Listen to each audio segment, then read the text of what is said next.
আমি রিহার্সালটা হল 9 দিই, রাত 12টা থেকে ভোর 5টা। দেবুদার সাথে আমার পারিবারিক সম্পর্ক, তখন আমি একবারের জন্য ভাবিনি আমি বিধায়ক উনি মন্ত্রী। মান আর হুশ এই দুই মিলে মানুষ। থিয়েটারের সম্পর্কে আমার অবাক কখনোই জানা হবে না যে তুমি ওখানে দুপা গিয়েই দাঁড়াবে, তুমি জোর করে লোকে বুঝবে যে এটা তুমি বানানো করছো। আমি বিধায়ক নই, আমি মন্ত্রী নই, আমি সাংসদ নই, আমি কতটুকু পারি আমি জানি না। উইঙ্কেল টিপ গেলে দেবুদার চরিত্রটা খালি ভাবিস একবার যদি চরিত্রটা করতে পারতাম। আমি একজন ছাত্র, আর যে নিজেকে এই সময় ভেবে নেবে না আমি টিচার, সে উপরে উঠতে পারবে না। চেষ্টা করি টেনিকস চোখের জলটা সংবরণ করে রাখি। আমার ভিতরে যন্ত্রণা হচ্ছে, ও আমার স্বপ্নে ঘুমের ঘরে তাড়িয়ে নিয়ে বেড়ায়। দুই একটা ডায়লগের উপরে গিরিশে হাততালি পড়ে গেছিল, ওরা বোমা নিয়ে গেছে, আমরা মেঘে টাকা তারা নিয়ে গেছে, এটাই তো আমার স্যাটিসফ্যাকশন। আমি নাম করছি না, বিশিষ্ট বিচারপতিরা ফোন করছে। আচ্ছা, ওনার অনুমতি ছাড়া এটা করা ঠিক হবে। মানুষই যদি থিয়েটারটা না দেখে তাহলে আপনি কিসের কথা বলবেন? সেকেন্ড ইনিংস শুরু করবো 2026 থেকে, এর থেকে বড় প্রাপ্তি কি আছে? আপনি বসিরহাটে খবর নিন, দুটোই করব। আপনি কুচবিহারে খবর নিন, তাহলে নাটক বাজবে, নইলে নাটক বাজবে না।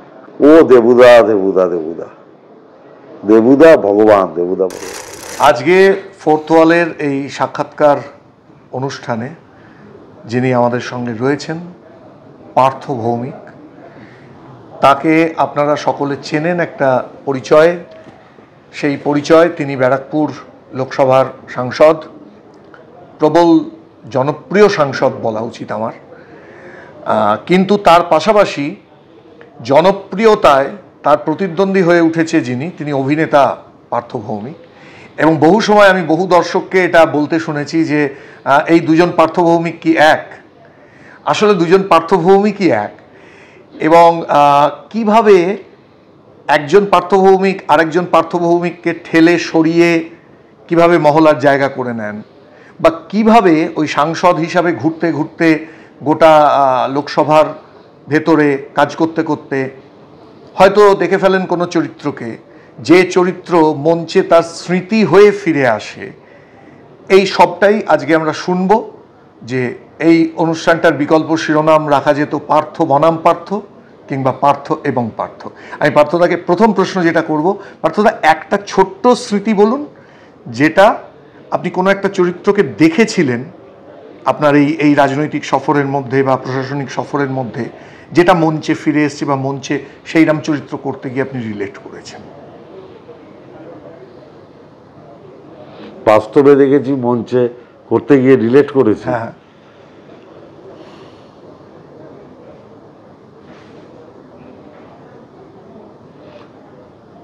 না দেখুন, বাস্তবে তাহলে আমাকে তো ফেরারি ভোজের কথা বলতে হয়, শান্তিদা। কারণ ওই লড়াই সংগ্রামের মধ্য দিয়েই তো আমি বড় হয়েছি। আর স্বাধীনতা সংগ্রামের জন্য শান্তিদা সেই লড়াইটাই লড়েছে। আমরাও বলতাম আমরা আরেক দ্বিতীয় স্বাধীনতার লড়াই লড়ছি, সিপিএমকে 34 বছর থেকে সরানোর জন্য। একটা দেশ স্বাধীন করার লড়াই ছিল, আর একটা বাংলাকে সিপিএমের হাত থেকে মুক্ত করার একটা লড়াই ছিল।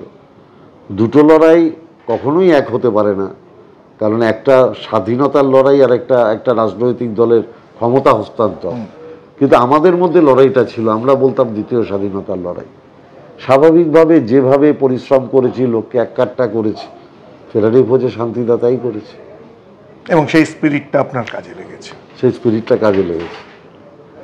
সবার কাছে যেটা প্রথম কৌতূহল, থিয়েটারের মানুষদের কাছে এবং থিয়েটারের বাইরের মানুষদের কাছে, সেটা হচ্ছে যে পার্থ ভৌমিক মহলার জন্য সময়টা বের করে কখন? আমি বলবো এটার উত্তর হচ্ছে, আমার জন্য আমার যারা কো অ্যাক্টর তাদের কাছে আমি কৃতজ্ঞ। কারণ আমি নাটক করতে ভালোবাসি, এইটা তারা মন থেকে অনুধাবন করে এবং তার জন্য তারা আমার জন্য কষ্ট করে। কারণ আমি রিহার্সালটা হল 9 দিই, রাত 12টা থেকে ভোর 5টা, যে সময়টা আমাকে পাবলিক ডোমিনেশনে কোনো কাজ করতে হয় না। এটা মোটামুটি বড় যে নাটকগুলো আপনি করেছেন, কতগুলো রিহার্সাল লেগেছে মোটামুটি করতে? আমি মোটামুটি ধরুন মেঘে ঢাকা তারা সময় থেকেই হোল নাইট রিহার্সালই ম্যাক্সিমাম হয়। বসা হয়তো একটা দুটো তিনটে হয়, কিন্তু ম্যাক্সিমাম নাটকই তারপর থেকে যা করেছে হোল নাইট রিহার্সাল হয়েছে। স্বাভাবিকভাবে হোল নাইট রিহার্সাল হলে একটা সুবিধা আছে, আপনার রিহার্সালের ডেট কম লাগে, কারণ তখন কারোর মোবাইল বাজে না, কেউ হঠাৎ করে বাইরে যেতে পারে না, ঠিক আছে, এবং একটা কম্প্যাক্ট জায়গা থেকে সবাই এক জায়গায় বসে থাকে। স্বাভাবিকভাবে হোল নাইট রিহার্সালে কম্পারেটিভলি টাইম কম লাগে, এবং তার উপকারটাও আমিও যেরকম পাই, আমার দল যে নাট্যদলে আমি অভিনয় করি তারাও পায়। ঠিক ঠিক। আমি একটু পেছনে চলে যাই এবার, সেটা হচ্ছে যে মেঘে ঢাকা তারা আপনি বললেন, মেঘে ঢাকা তারা আপনি যখন কাজ করতে শুরু করলেন, ব্রাত্য বসুর সঙ্গে প্রথমবার আপনার কাজ করা, এবার সেই ওই প্রথম অভিজ্ঞতাটা কিরাম ছিল? অত বড় একজন পরিচালক, তাকে মিট করা, তার সঙ্গে কাজ করা, টেনশনটা? অ্যাকচুয়ালি ব্রাত্য বসুর সাথে আমার কোনো টেনশন ছিল না, মানে ছিল না, যেহেতু ওনার সাথে আলাপটা তার অনেক আগে থেকে, প্লাস 2011 থেকে 2014 বিধানসভায় একসঙ্গে থাকার সুবাদে একটা পারস্পরিক মানসিক বোঝাপড়া তো ছিল।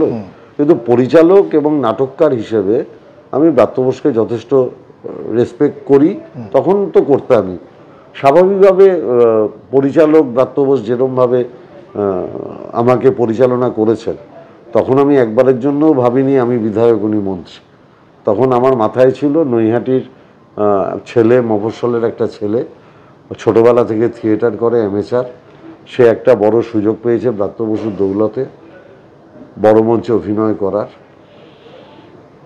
সুযোগটা যখন পেয়েছি, আপ্রাণ চেষ্টা করব পরিচালকের কথা অনুযায়ী কাজ করে আমি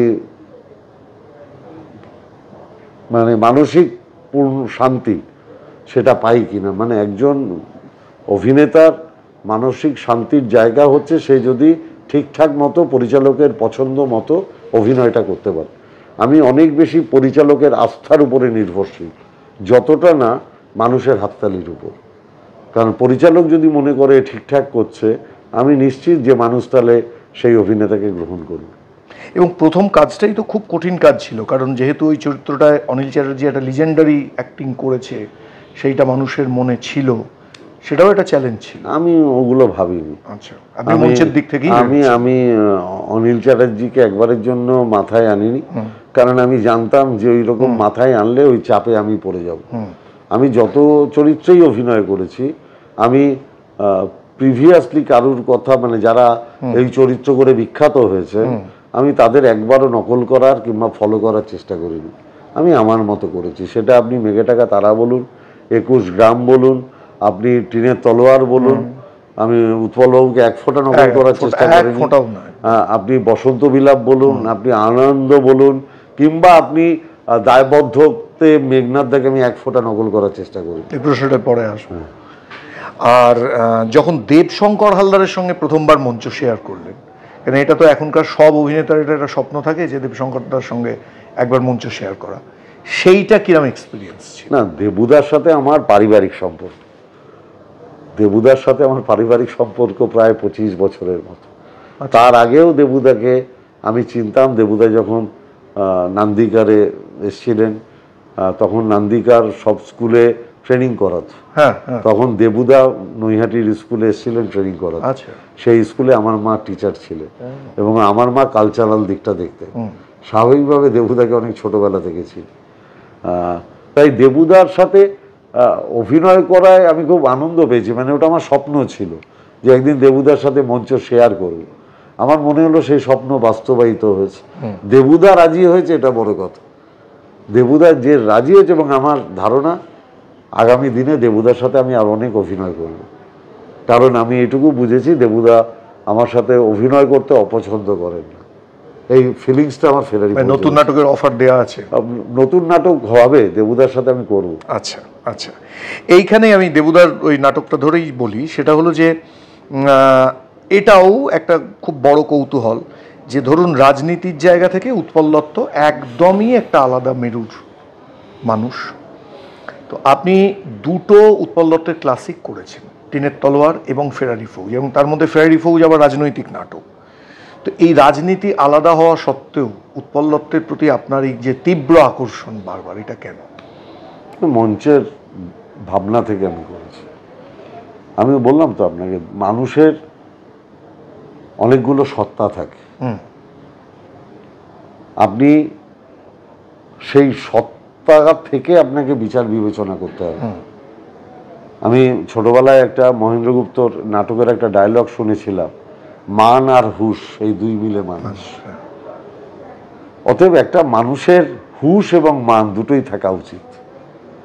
তা আমার হুশ বলে, আমার সেন্স বলে যে আমি যদি সত্যিই নাটক ভালোবাসি, তাহলে নাটকে আমি উৎপল দত্ত, সৌম্য মিত্র, অজিতেশ বন্দ্যোপাধ্যায়, রুদ্রবাবু, বিভাসবাবু, অশোক মুখোপাধ্যায়, অরুণ মুখোপাধ্যায়, পরবর্তীকালে সুমন মুখোপাধ্যায়, ব্রাত্য বোস, দেবশঙ্কর হালদার, গৌতম হালদার, দেবেশ চট্টোপাধ্যায়, কৌশিক সেন, সুরজিৎ বন্দ্যোপাধ্যায়, বিপ্লব বন্দ্যোপাধ্যায়, তার আগে মনোজ মিত্র, কিংবা এইদিকে বাদল সরকার, আমি এদের বাদ দিয়ে আমি থিয়েটার ভাবতে পারি? তাহলে তো থিয়েটারের সম্পর্কে আমার অবাক কখনোই জানা হবে না। একদমই। তো স্বাভাবিকভাবে আমি যখন থিয়েটারের মঞ্চে থাকি, তখন আমি থিয়েটারের ছাত্র। তখন আমি কেউ এমএলএ, আমি বিধায়ক নই, আমি মন্ত্রী নই, আমি সাংসদ নই, আমি একজন ছাত্র। কারণ আমি শিখছি, আমি অনেক পরে নেমেছি। আমি ছোটবেলা থেকে যে পাড়ার নাটকে অভিনয় করেছি, এবং আমার তো স্কুলিং নেই অভিনয়, আমার তো দেখে দেখে শেখা, আমার করে করে শেখা।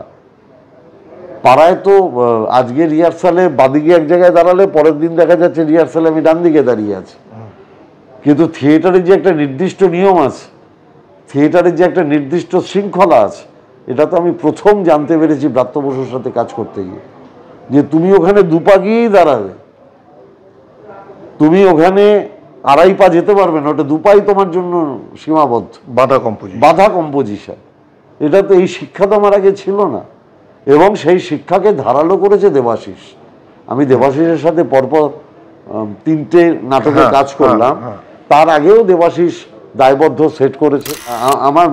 আমি যে টিনে তলোয়ার শুরু করেছিলাম সেটা দেবাশিস সেট করেছিল, আর বাবুন মিউজিক করেছিল। তা স্বাভাবিকভাবে আধুনিক নাটক বলতে কি বোঝায়, যে নন অ্যাক্টিংটাই অ্যাক্টিং। তুমি স্বাভাবিক জীবনে যা করো সেইটা করাটাই অভিনয়। এই পাঠটা আমি দেবাশিসের কাছ থেকে পেয়েছি। আমার চোখের জল যদি পড়ে, তাহলে জলটা পড়বে। তুমি জোর করে লোকে বুঝবে যে এটা তুমি ভাড়ামো করছো, তোমার চোখে জল নেই, তুমি হৃদয় দিয়ে কাঁদছো না, ওটা অ্যাক্টিং না, ওটা নন অ্যাক্টিং।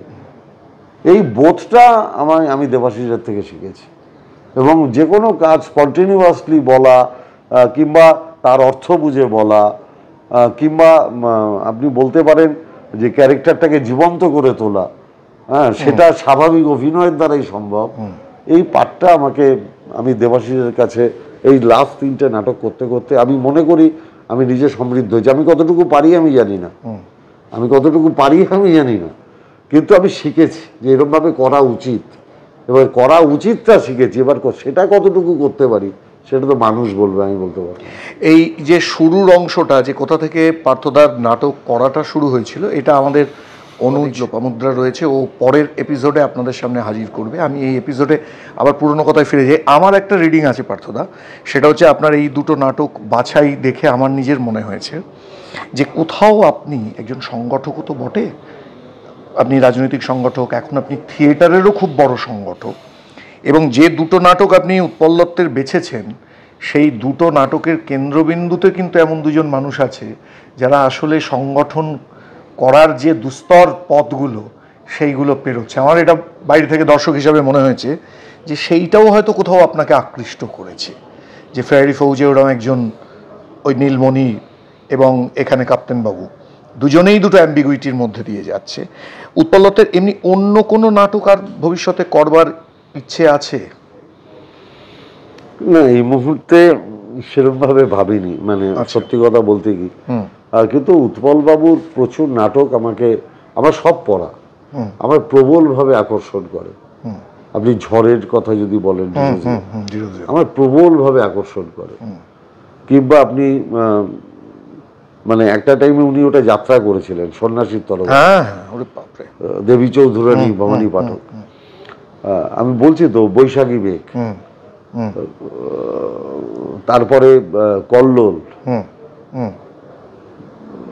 ব্যারিকেড, বলছি প্রচুর নাটক। ব্যারিকেড দেবেশদা করেছে, কল্লোলও হয়েছে, তীরে তলোয়ার তো এখন সুমন দ্বারা করছে, ফেরারি ভোজ আমরা করছি। এছাড়াও তো ঘুম নেই করেছে, সৌরভ পালোধিরা করেছিল। অতএব উৎপল বাবুর বই কেউ না কেউ করছে, কেউ না কেউ করছে, এবং প্রবল জনপ্রিয় এখন উৎপল দত্ত। আচ্ছা, আর দায়বদ্ধ থেকে মেঘনাথ দা কি বললো? মেঘনাথ দা আর চন্দন সেন দুজনকেই আমি যেহেতু এটা মেঘনাথ দার একটা ঐতিহাসিক জার্নি বলবো, কোনো নাটক এতদিন হয়েছে ধারণা মান নেই। দায়বদ্ধ এক সেকেন্ড বোধ হয় মাধব মালঞ্চি কন্যা, আমার যতদূর অব্দি মনে পড়ে। সেইটা করাটাও তো একটা বিশাল কঠিন ছিল। আসলে আমার মাথায় দায়বদ্ধ ছিল না। হঠাৎ চন্দন সেন, মানে এই নাটকের যিনি নাটককার, তিনি আমায় ফার্স্ট বলেন যে দেখ, এটা তো 30 বছর আগেকার, 35 বছর আগেকার, আজকের দিনে এই নাটকটা হলে মানুষ কিভাবে নেবে। তা আমরা যখন করেছিলাম, আমরা ভেবেছিলাম চন্দনদার জন্য একটা শো করবো। একটা লোক, একটা বয়স্ক মানুষ আমাকে এরকমভাবে অনুরোধ করেছে, আমার এটা করা উচিত, ওনাকে সম্মান দেওয়া উচিত। চন্দনদাকে নিয়ে এসে নৈহাটিতে আমি নাটকটা করি, নৈহাটি নাট্যোৎসবে। আমি ভেবেছিলাম এটাই শেষ। কিন্তু ওটা করার পর দায়বদ্ধ নিয়ে আমাদের অনেক ডাক আসে। এবার সত্যি কথা বলতে কি, আমার নাটকের লোকেরা জানে যে আমি দায়বদ্ধটা করতে চাইতাম না। যেহেতু মেঘনাথ দা ওটা করে অত বিখ্যাত হয়েছে, ওটা একটা সম্মানের খাতিরেই বলুন, যে খাতিরেই বলুন, আমি ওটা করতে চাইতাম না। কিন্তু যখন ইন্দ্ররঙ্গ ফেস্টিভ্যালে ওরা দায়বদ্ধ সিলেক্ট করলো, তখন আমি মেঘনাথ দাকে আসতে বললাম। আমার মনে হয়েছিল যে ওনার অনুমতি ছাড়া এটা করা ঠিক হবে না। তা মেঘনাথ দা, চন্দন দা এলেন। মেঘনাথ দা আমাকে কিছু সাজেশন দিলেন, বিশেষ করে সেকেন্ড হাফ সম্পর্কে। আমি সেই সাজেশন গ্রহণ করেছি। আচ্ছা, আমি চেষ্টা করি সেটা ইমপ্লিমেন্ট করার। যেমন একটা বলা যাবে না, মানে মেঘনাথ দা বললেন যে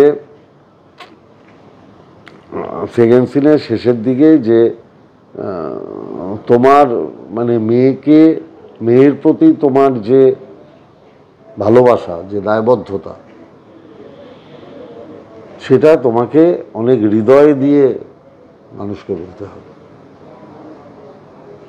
এবং মেঘনাথ দার সেদিনের কথা পরবর্তীকালে দেবাশিসের কাছ থেকে আমার শেখা, বাড়িতে একটা লোক যা করে তোমাকে তাই করতে হবে। আজকে দুয়ের মিশ্রণে আমি একাডেমিতে, আপনি শুনেছেন যখন দায়বদ্ধ হয়েছে, আমরা প্রবল প্রশংসা পেয়েছি, এবং আমার মনে হয় তার কারণ এটাই। এবং আমি আপনার যতগুলো চরিত্রায়ন দেখেছি, আমার নিজের মনে হয়েছে যে দায়বদ্ধর এই চরিত্রায়নটাই আমার দেখা এখনো পর্যন্ত মঞ্চে আপনার সেরা কাজ। তার কারণ মেঘনাথ দার ওই একটা মেসমেরাইজড করে দেওয়ার মতো অ্যাক্টিং দেখার পরও আমার মনে হয়েছে যে ওই মানুষটাকে আমি দেখতে পাচ্ছি যেন আপনার মধ্যে, মানে আপনি এত শ্রেণীগতভাবে চরিত্রটাকে ধরেছেন, এবং একবারের জন্য আমার মনে হয়নি যেটা আপনি অভিনয় করছেন। না, আমি যে বললাম, এটা দেবাশিসের কাছে একটা ট্রেনিংয়ের ফল। আপনি আনন্দও আমাকে দেখবেন, মানে আগে হলে হয়তো আমি হাফ টাইমের সিনে কাঁদতাম, এখন আমি লাস্ট সিনের আগে আমার চোখ দিয়ে জল বেরোয়। সেটা আমি সম্প্রতি দেখতে গিয়ে দেখলাম যে আমি নিজেকে বাইরে কঠোর রাখি, আমি ভিতরে হয়তো ভেঙে পড়ছি, কিন্তু বাইরে আমি আমার চোখ দিয়ে জল বেরোন, মানে আমি চেষ্টা করি অ্যাট এনি কস্ট চোখের জলটা সংবরণ করে রাখা। আমি ভেঙে পড়ি একদম লাস্ট সিনে গিয়ে। তা একটা ডাক্তার তো তাই করে, একটা ডাক্তার তো রুগীর সামনে ভেঙে পড়ে না। ভেঙে পড়ার অবস্থা হলো কারণ রুগীটা তার নিজের, সে নিজের লোক হয়ে গেছে। একজন ডাক্তার তার মার চিকিৎসা অনেকে নিজে করতে চায় না, কারণ সে সহ্য করতে পারবে না বলে অন্য ডাক্তারকে এনে চিকিৎসা করা। যে আমি বুঝতে পারছি আমার মা মারা যাবে, আমি এই চিকিৎসাটা করতে পারছি না, আমার ভিতরে যন্ত্রণা হচ্ছে, আমার অভিব্যক্তিটা মায়ের সামনে বেরিয়ে পড়বে, তার জন্য সে তখন বাইরে থেকে ডাক্তার আনে। তাহলে একটা ডাক্তার তো পেশেন্টের সামনে ভেঙে পড়বে না। এবং আপনি খুব সাবল ওয়েতে পুরো চরিত্রটাকে নিয়ে যান, দেখেছি ভীষণ। এবং ওই যে জায়গাটা আছে যেখানে ওই যে গ্রামে গেছে ওই ইঞ্জেকশন দেওয়ার, ওই জায়গাটাও আপনি এত সংযতভাবে অভিনয় করেন, আমি দেখেছি যে সত্যিই খুব অদ্ভুত ওই জায়গাটা লাগে। দেবাশিস সঙ্গে অনেক এই 3টে কাজ আপনি নিজেই বলছেন, আমি ওই প্রশ্নটা দীর্ঘ করছি না, কিন্তু এইটা তো মানে বাংলা থিয়েটারে মানে একটা জুটি হলো বলা যায়। আবার ঠিক না, দেবাশিস এত ভার্সাটাইল ডিরেক্টর। দেবাশিস এখন প্রচুর মানুষের সাথে কাজ করছে। দেবাশিস বিভাসদার অন্য থিয়েটারে একটা অসাধারণ প্রযোজনা করেছে, প্রথম রাজনৈতিক হত্যা। সংস্তবে করেছে উড়ন্ত তারাদের ছায়া, অসম্ভব ভালো প্রোডাকশন। অন্য থিয়েটারেও বেসরকারি করছে, এটা হয়তো আমার ফেস্টিভ্যালেই নামবে বাদল সরকারের উপর। আমি জুটির কথাটা বললাম এই কারণ হচ্ছে যে আরও দুজনের সঙ্গে আপনার একটা নির্ভরযোগ্য জুটি তৈরি হচ্ছে, ওদের সম্পর্কেও একটু বলুন। একজন দেবযানী, যে আমাদের বাংলা থিয়েটারে এই সময় একজন অন্যতম প্রধান অভিনেত্রী, এবং দ্বিতীয় জনের কথাও আমি বলবো, আমার মনে হয় যে সেও ঠিক তার যা প্রাপ্য মর্যাদা এখনো পেয়ে ওঠেনি, নিশ্চয়ই পাবে আগামী দিনে, পার্থ বন্দ্যোপাধ্যায়। পার্থ বন্দ্যোপাধ্যায়কে নিয়েও আপনি অনেকগুলো কাজ করলেন। পার্থ বন্দ্যোপাধ্যায়টা ফার্স্ট বলি, পার্থদার কোয়ালিটি আছে, পার্থদার চরিত্র বোঝ। পার্থদার কাজ এই যে বললাম, আসলে অনেকে অ্যামেচার থিয়েটার করতে করতে, মফস্বলের গ্রুপ থিয়েটার করতে করতে হারিয়ে যায়, যাদের কলকাতার মানুষেরা চেনে। একদমই তাই। পার্থদার থিয়েটারটা অনেকদিন ধরে করে, কিন্তু যেভাবে মানে আমি এখনো মনে করি কলকাতার বুকে যারা থিয়েটার করে তাদের অনেকের থেকে ভালো অভিনয় করে ইউনিটি মালঞ্চর বাবলুদা। কিন্তু বাবলুদা ইউনিটি মালঞ্চর বাইরে বেরোলো না, মফস্বলের বাইরে পা বাড়ালো না বলে বাবলুদাকে আমরা মফস্বলের লোকেরা চিনলাম। ঠিক তেমনি ভাবে আমার মনে হয়েছে গোবরডাঙ্গার আশিস দাস, আশিস চ্যাটার্জি, কিংবা আপনি আপনার কথা বলুন, কিংবা বিমলদার কথা বলুন, প্রচুর তো সম্ভাবনা ছিল, কিন্তু কেউই মফস্বল ছেড়ে কলকাতায় গিয়ে, মলয়দা বলুন, মলয়দা তাও পূর্ব পশ্চিমে আমি দেখেছিলাম, এখন আর করে না, এক মঞ্চে এক জীবন করতে একটা টাইমে। কিন্তু এই যে কলকাতায় গিয়ে আমি নিজেকে এস্টাবলিশ করবো, এই টেনাসিটিটা অনেকের মধ্যে নেই, এবং এই টেনাসিটিটা না থাকার কারণে অনেকে হারিয়ে গেল। আবার নৈহাটি থেকে বুদ্ধ গিয়েই কিন্তু কলকাতার মঞ্চ দখল করে নিল, কারণ ওর মধ্যে টেনাসিটি ছিল। টেনাসিটিটা ফার্স্ট, আপনি কাউকে জোর করে এস্টাবলিশ করতে পারবেন না যদি তার মধ্যে কোয়ালিটি না থাকে। মানে সময়টা ফ্যাক্টর, সময় বার করাটা ফ্যাক্টর অবশ্যই। অতএব আমি সময়টা অন্য কাজে ব্যয় করছিলাম, আমি সময়টা নাটকের কাজে ব্যয় করছি। আর সম্রাটদা পার্থ ভৌমিক এমপি বলে আপনি একবার নাটক দেখতে আসতে পারেন, কিন্তু আপনার যদি ভালো না লাগে আপনি পরের শোটায় আর না, সে তো বটেই, একেবারেই তাই। আর দেবযানীর কথাটা, দেবযানীকে আমি প্রথম অরিত্র রায় এনেছিল দাদার কীর্তির সময়। অ্যাকচুয়ালি দেবযানীর যে হাজবেন্ড রঞ্জনকে আমি অনেকদিন ধরে চিনতাম। আচ্ছা।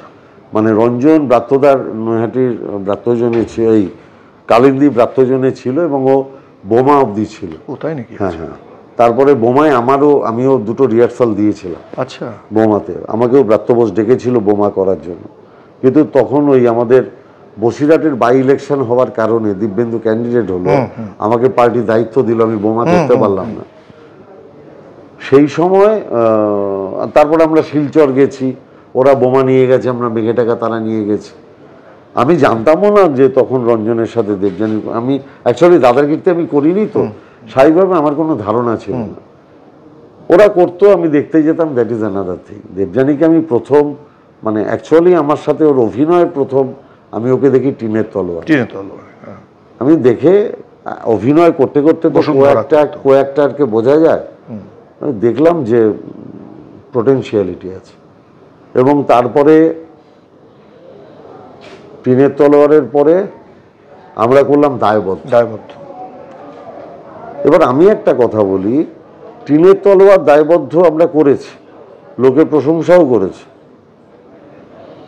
কিন্তু আজকে দায়বদ্ধর স্ট্যান্ডার্ডটা অন্যরকম হয়ে গেছে, কারণ আমি এর মধ্যে 3টে দেবাশিসের সাথে কাজ করে ফেলেছি। আমি প্রথম দিন যে দায়বদ্ধর অভিনয় করছিলাম, আমি নিজে বিশ্বাস করি এখন তার থেকে আমি 100 গুণ বেশি ভালো অভিনয় করছি। আমার ধারণা দেবযানীও তাই বলবে, কারণ আমি এখন চরিত্রগুলোকে বুঝতে শিখেছি।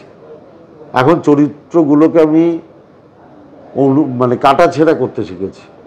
এখন চরিত্রগুলোর আমি ভালো মন্দ বিচার বিবেচনা করতে শিখেছি, যে কোন জায়গাটা কি করতে হবে। এখন আমি ওটা নিয়ে ভাবনা চিন্তা করছি। আমার ধারণা, যদিও আমার সাথে দেবযানীর এই বিষয়ে কোনো কথা হয়নি, আমার ধারণা দেবাশিসের এই আমাদের সঙ্গে 3টে কাজে জুড়ে থাকা, এটা দেবযানীকেও নিশ্চিতভাবে কি বলবো, মানে সমৃদ্ধ করেছে আমার ধারণা। এটা ও নিজে ভালো বলতে পারবে ওর সবার। দেবযানীর একটা স্কুলিং ছিল রঞ্জনের কাছে। আমি যেরকম উইদাউট স্কুলিং, দেবযানীর একটা স্কুলিং রঞ্জনের কাছে ছিল। রঞ্জনই ওকে ছোটবেলা থেকে ওদের ওখানে ওরা শিখিয়েছে, অ আ ক খ শিখেছে। স্বাভাবিকভাবে মানে দেবযানী তো এখানে আসার আগে আরো অনেক নাটক, আরো কি সব অনেক নাটক করেছে। সেখানে অনির্বাণ, তারপরে প্রান্তিক, আর ওই ছেলেটার নাম বল না যে এখন ই করে, ওই সময় ওরা করতো কালরিপু, অনির্বাণ চক্রবর্তী ছিল, প্রান্তিক ছিল, আরেকটা ছেলে ছিল যে এখন cinema, TV serial, web series, Anujoy, হ্যাঁ, ওদের সাথে করেছে। তারপরে ওই তো লোকনাথ তথাগতর সাথে জোড়াসাঁকো, ওর তো আরো ভার্সাটাইল অভিনেত্রী, ও আরো অনেক জায়গায় করে। আমি আমাদের সাথে যে কটা করেছে আমি তার পরিপ্রেক্ষিতে বলতে পারি। এবং যখন ফেরারি ফৌজের জন্য দেবাশিস রাধা খুঁজছিল, কখনো সুদীপ্তা, কখনো অন্য নাম আমি আর বলছি না, আরো অনেককে, আমি তখন দেবযানীর উপর বাজি ধরেছিলাম। আমি দেবাশিসকে রিকোয়েস্ট করেছিলাম যে তুমি আমার কথাটা রাখো, আমি বলছি ও ভালো করবে। আজকে দেবাশিস মারাত্মক স্যাটিসফাইড, অনবদ্য করেছে।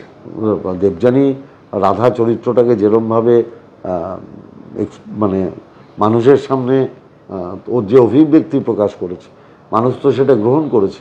আমি ওই যে ওরা নৈহাটি ব্রাত্যজনের যে ফেস্টিভ্যাল, তাতে যে প্রত্যেক দিনের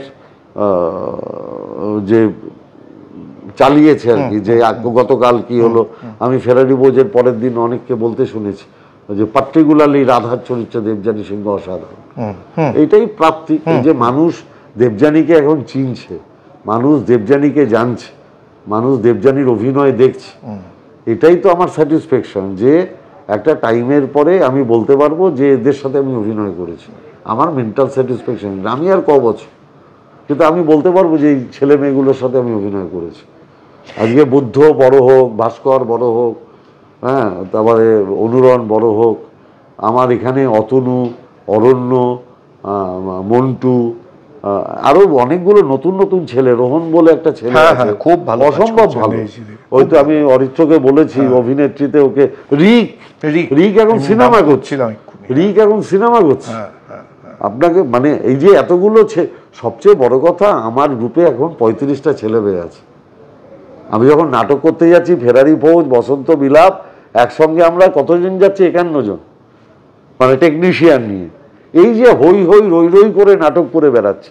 এবং আমি দায়িত্ব নিয়ে বলছি, আমাদের গ্রুপের মিনিমাম 7 মাস কাজ আছে, 12 মাসের। আমাদের যা শো, আমরা 12 মাসের 7 মাস কাজ করি, 7 মাস শো করি, আর 1 মাস 2 মাস পুজো ফেস্টিভ্যাল এসবের জন্য বন্ধ, আর বাদবাকিটা রিহার্সাল, নতুন নাটক। এবং আপনার last but not the least, আপনার অরিত্রও তো খুবই লাকি ডিরেক্টর, তার কারণ অরিত্রর পরিচালনায় যে নাটকগুলো হয়েছে আমি হিসেব করছিলাম যে সেগুলো সবই হিট। আমি আপনাকে বলি, ব্রাত্য বোসের কাছে যখন আমি অরিত্রকে নিয়ে যাই 21 গ্রাম করার পর, আমি যখন বলি অরিত্র ডিরেকশন দেবে, ব্রাত্য তার আগে আমার সামনে অরিত্রর অনেক ইন্টারভিউ নেই। আচ্ছা, তুমি কেন ডিরেকশন দেবে, তুমি কি জানো? স্বাভাবিক, উনি ওনার জায়গা থেকে ঠিক করেছেন। এবং আমার মনে আছে বিধানসভাতেই দোতলার ব্রাত্যর ঘর অনেকবার জিজ্ঞেস করেছে। আমি বললাম যে আমি ওদেরও তো শেখা উচিত, ওরা তো শিখবে। আমি তো অরিত্রকে এখনো বলি যে দেবাশিসের থেকে শিখলে এটা ভবিষ্যতে কাজে লাগবে। এই যে পাশে থেকে দেখছিস, এখন তোদের শেখার বয়স, ইমপ্লিমেন্টেশন বয়স এখনো আসেনি। যদিও ওকে দিয়ে আমি 3টে নাটকের ডিরেকশন অলরেডি দিয়ে দিয়েছি। ও দাদার কীর্তি করেছে, প্রাইজ পেয়েছে, ও দায়বদ্ধ করেছে, ও আনন্দ করেছে এবং 3টেই সফল। 3টেই সফল মানুষের কাছে, মানুষের কাছে জনপ্রিয় হয়েছে। আমি বলছি, তথাপি আমি বলবো যে ওর সবে প্রথম সিঁড়িতে পা দিয়েছে, এখনো 9টা সিঁড়ি বাকি আছে। আমি যদি এই বয়সে এসে প্রতিনিয়ত বলি আমি ছাত্র, তাহলে সবার আগে যে নিজেকে ছাত্র মনে করবে তার উপরে ওঠার সুযোগ আছে। আর যে নিজেকে এই সময় ভেবে নেবে না আমি টিচার, সে উপরে উঠতে পারবে না। পার্থভৌমিক স্টিল নাও বিশ্বাস করে যে পার্থভৌমিকের থেকে আগেকার দিনের কথা সব বাদ দিন, এই ভাস্কর, বুদ্ধ, অতনু, দেবযানী, অরণ্য, এরা থিয়েটারের অভিনয়ে এখনো পার্থভৌমিকের থেকে অনেক পা এগিয়ে আছে। আমি আপনাকে দায়িত্ব নিয়ে বলছি, থিয়েটারে এরা পার্থভৌমিকের থেকে অনেক এগিয়ে আছে। আমাকে আমার লক্ষ্য রাখা উচিত যে বুদ্ধ কিভাবে করছে, আমি কিছু শিখতে পারি কিনা, ভাস্কর কি করছে আমি কিছু শিখতে পারি কিনা, দেবযানী কি করছে আমি কিছু শিখতে পারি কিনা। অতনু ভার্সাটাইল একটা, ভাবা যাবে না, অতনুর থেকে প্রচুর কিছু শেখার আছে, প্রচুর অতনু। আর এই যে অরণ্য, এই যে চাকরের পাঠটা করছে রতনদা, ও যখন বলে যে বিশ্বাস থাকলে ক্যান্সারও সেরে যায়, ও এত বিশ্বাস নিয়ে বলে, ওটা কিন্তু শুধু অভিনয় মানে ভিতরে না থাকলে ওটা করা যায় না। ছোট ছোট মুহূর্তগুলো অসাধারণ করেছে, বলছি তো। এবং আমার মনে আছে শুধু একটা ডায়লগের উপরে গিরিশে হাততালি পড়ে গেছিল। আমি এইটাতেই গুটিয়ে নিই ব্যাপারটাকে এবার। তাহলে সেটা হচ্ছে যে তার মানে দাঁড়ালো যেটা, যে আপনি যে থিয়েটারটা এখন করছেন সেটাতে একদিকে গ্রুপ থিয়েটারের এই যে শৃঙ্খলা, এই যে নতুন ছেলেদের তুলে নিয়ে আসা সংগঠন, এইটা একদিকে আপনি কাজে লাগাচ্ছেন, অন্যদিকে আপনি পেশাদার থিয়েটারের যে ব্যাপারটা ছিল, যে একটা বড় লার্জ স্কেলে ব্যাপারটাকে ভাবা, একটা বড় টাকা লগ্নি করে শো করা এবং সেটাকে একটা একটা একটা একটা বিরাট স্কেপে চেহারা দেওয়া, এই দুটোর মধ্যে কি আপনি একটা একটা একটা মেলবন্ধন খুঁজছেন? দেখুন, আগে তো আমরা ছোটবেলায় যখন ছিলাম তখন হাতিবাগানের থিয়েটার ছিল, গ্রুপ থিয়েটার ছিল, দুটো থিয়েটারই কিন্তু রমরম করে চলত। একাডেমিতেও হোল নাইট জায়গায় টিকিট কাটতে হতো, এখানেও প্রচুর থিয়েটারে হাতিবাগানে টিকিট পাওয়া যেত না। সেটা আপনি ভালো থিয়েটার বলুন, খারাপ থিয়েটার বলুন। আমি একটা জিনিস আমার মনে হয়েছে, মানুষই যদি না আসে তাহলে আপনি থিয়েটার কার জন্য করছেন? আপনার নাটক দেখতে তো মানুষকে আসতে হবে। আমি সেদিন আমার খারাপ লাগছিল, আমি মধুসূদনে আমি গেছিলাম একটা নাটক দেখতে, আমি গিয়ে দেখছি 12 জন লোক বসে আছে আমাকে নিয়ে, তারাও দুঃখ করছিলেন, উদ্যোক্তা। তো মানুষ যদি, উৎপল দত্তের কথা, মানুষ যদি জেগে না ওঠে তাহলে কিসের জন্য লড়ছে? তা আপনাকে তো মানুষকে আনতে হবে। মানুষই যদি থিয়েটারটা না দেখে তাহলে আপনি কিসের কথা বলবেন? আজকে দেবুদার নাটক বাদ দিয়ে, দেবুদার নামটা থাকলেই লোক হবে, দেবুদার নামটা না থাকলে লোক হবে না। এর বাইরে কি নাটক সাকসেসফুল নয়? হয়, কিছু নাটক সাকসেসফুল, যেরকম আপনার ধরুন প্রথম রাজনৈতিক হত্যা সাকসেসফুল, উড়ন্ত তারাদের ছায়া সাকসেসফুল, আক্ষরিক সাকসেসফুল। আমি যেরকম শুনছি সৌরভের যে জানলাগুলোর আকাশ ছিল খুব ভালো রিভিউ পাচ্ছে। আচ্ছা, খুব ভালো রিভিউ পাচ্ছে। আমি শুনছি বুদ্ধ করেছে। আচ্ছা, তেমনি আমি বলবো আমাদের ফেরারি ফৌজ, আমি একাডেমিতে এতগুলো শো করেছি, পুরো টান টান লোক। আনন্দ আবার 8 তারিখ আছে, আমার পরপর 3টে কলকাতায় শো আছে, মারাত্মক রেসপন্স। স্টারে আছে, মোহিতে আছে, একাডেমিতে আছে, মারাত্মক রেসপন্স। তার মানে আমি তো আমাদের নাটকগুলোতে কলকাতা মানুষের রেসপন্স পাচ্ছি। আনন্দ দেখার জন্য আমার কাছে অন্তত কলকাতা থেকে মিনিমাম 50টা ফোন আসে। আমাকে আনন্দ দেখার জন্য, আমি নাম করছি না, বিশিষ্ট বিচারপতিরা ফোন করছে, আচ্ছা, আপনার আনন্দ কবে আছে। তো এটাই অ্যাচিভমেন্ট। বসন্ত বিলাপ হাবড়ায় করেছি, প্যাকড আপ দর্শক এবং সারা হল দাঁড়িয়ে হাততালি দিচ্ছে, এর থেকে বড় প্রাপ্তি কি আছে? যারা আমাকে নিচ্ছে, আমাদের নাটক নিচ্ছে, তারা যদি টিকিট বিক্রি করে লাভ করতে পারে, তার জন্যই তো তারা আমাদের ডাকে। হ্যাঁ, কিন্তু কখনো একান্ত পরীক্ষামূলক নাটক তো করবেন। 100% করবো। সেকেন্ড ইনিংস শুরু করবো তো 2026 থেকে। আমি ওই জন্যই জিজ্ঞাসা করলাম। সেকেন্ড ইনিংস শুরু করবো 2026 থেকে। দুটোই করব। হ্যাঁ, আমার বক্তব্য হচ্ছে দুটোই করতে হবে, মৌলিক নাটকও করতে হবে, আবার মানুষকে আনার নাটকও করতে হবে। শেষ দুটো প্রশ্ন। একটা হচ্ছে যে এই সংগঠক পার্থভূমিক আর একটা যে বড় কাজ করছে, যে নাট্য সমন্বয়, তার লোকসভার ভেতরে সবকটা বিধানসভা ধরে, এইটা একটু বলুন। আমি শুধু আমার লোকসভায় করছি না, আচ্ছা, আপনি গোবরডাঙ্গায় খবর নিন, আচ্ছা। ওরা বলবে পার্থভূমিক আমাদের বসে এসে নাট্য সমন্বয় করে গেছে। আপনি বসিরহাটে খবর নিন, ওরা বলবে পার্থভূমিক আমাদের এখানে বসে নাট্য সমন্বয় করে আচ্ছা। গেছে। আপনি কুচবিহারে খবর নিন, কুচবিহারে নাট্যোৎসব হচ্ছে নাট্য সমন্বয়ের নামে। আর ওদের সব কম্পাস থেকে আরম্ভ করে সব নাটকের দল আছে, তারা ফেস্টিভ্যাল করছে। আমি যাচ্ছি সেখানে, শুধু ব্যারাকপুরে করিনি, আচ্ছা। আমি যেখানে যাচ্ছি যারা আমার সাথে কথা বলছে আমি সেখানেই বলছি সমন্বয় করে করো, তাহলে নাটক বাজবে, নইলে নাটক বাজবে না। আর কোনো চরিত্র বা কোনো নাটক যেটা স্বপ্ন আছে যে এটা করব, ও তো আমি যেগুলো করা হয়নি এরকম না, চরিত্র? ওই রকম তো হয়নি, কিন্তু আমি উইঙ্কেল টিমকেলে দেবুদার চরিত্রটা খালি ভাবি, ইস, একবার যদি চরিত্রটা করতে পারতাম। আমিও বাবার চোখের দিকে চোখ তুলে বলেছিলাম, বিনয়, উফ, ও আমার স্বপ্নে ঘুমের ঘরে তাড়িয়ে নিয়ে বেড়ায়, ও দেবুদা দেবুদা দেবুদা দেবুদা ভগবান, দেবুদা ভগবান। ও জিনিস হবে না। এই অবধি আজকে থাক, বাকি আরো কিছু কথা সেটা আমাদের অনুলোপামুদ্রা পরের এপিসোডে আপনাদের জন্য। বাকি কথা পরে হবে। ধন্যবাদ সকলকে।